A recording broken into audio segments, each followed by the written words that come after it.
इंसानियत का मतलब है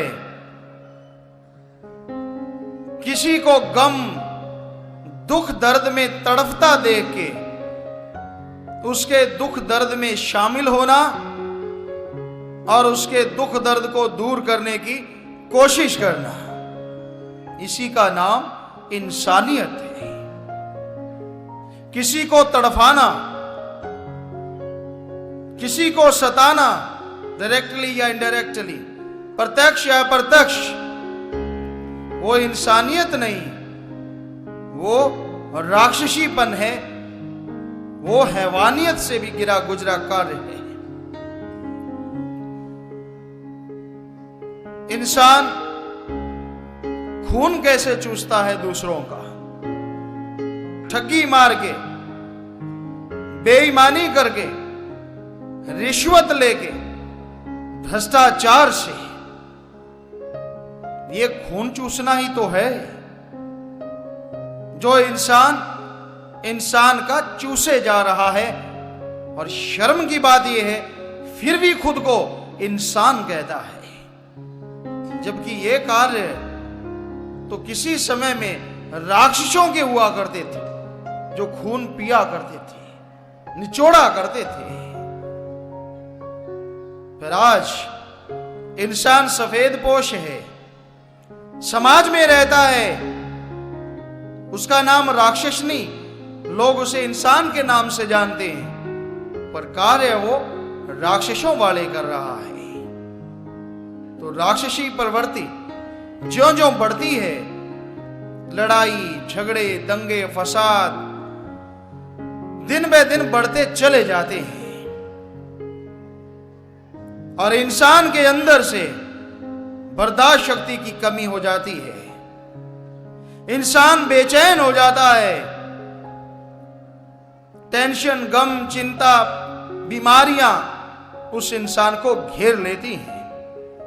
तो जब तक सत्संग में नहीं आएगा उसे अपने मिस्टेक, अपनी गलती का पता ही नहीं चलेगा, और पता नहीं चलेगा तो वो अपनी गलती दूर कैसे करेगा।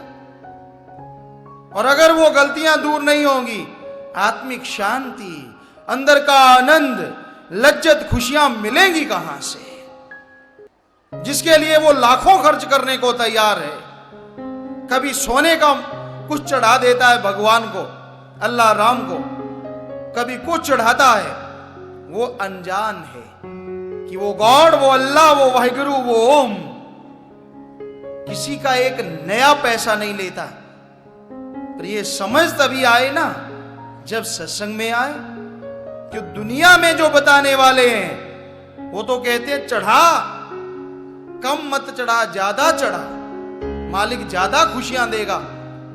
किसको ये पता नहीं, लेकिन उनको लगता है कि हमें आप चढ़ाओगे खाएंगे तो वही, इसलिए वो ज्यादा जोर देते हैं, ज्यादा चढ़ाओ। कभी मालिक बोला क्या मुझे चवन्नी क्यों चढ़ाई, रुपया क्यों नहीं चढ़ाया? वो नहीं बोलता। ये तो जिन्होंने खाना होता है आग उन्हीं के लग जाती। आप ये रुपया क्यों चढ़ाया, चवन्नी क्यों चढ़ाई, फिर वो तिल मिला जाते हैं और फिर सच्चे रूहानी संतों की निंदा भी करनी शुरू कर देते हैं। पर संतों को किसी से कोई लेन देन नहीं होता, उन्होंने तो सच बताना है। उन्हें कोई बुरा कहे, अच्छा कहे, उनकी मर्जी। संत सच बताएंगे, सच बताते थे और सच बताते रहेंगे। और सच यही है कि आपको आत्मिक सुख, आत्मिक शांति रुपए पैसे से नहीं, ढोंग दिखावे से नहीं, बल्कि ईश्वर के नाम के जाप से मिलेगी।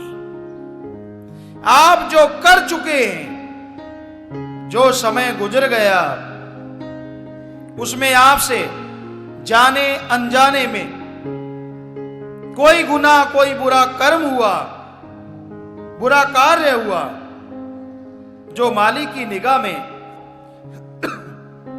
ईश्वर की निगाह में पाप है, तो ऐसे बुरे कर्म, ऐसे बुराइयों को धोने का अगर कोई जरिया है तो वो है ईश्वर का नाम।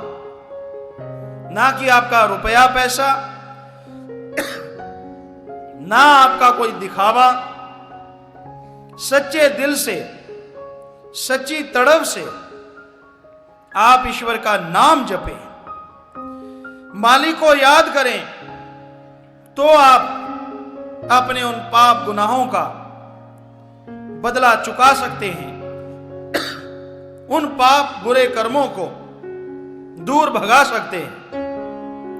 अगर आप सत्संग में नहीं आएंगे, सुनेंगे नहीं, तो आपको कैसे पता चलेगा कि आपके पाप, आपके गुनाह दूर हो सकते हैं, वो भी बिना पैसे के, बिना ईश्वर को टैक्स दिए। ईश्वर तो लेता नहीं बिचौलियों को।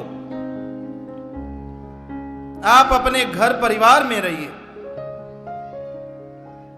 आपकी जो ड्यूटी है, जो भी धंधा आप करते हैं, अच्छा करो, नेक करो, वो करते रहिए। ये आपका कर्तव्य है।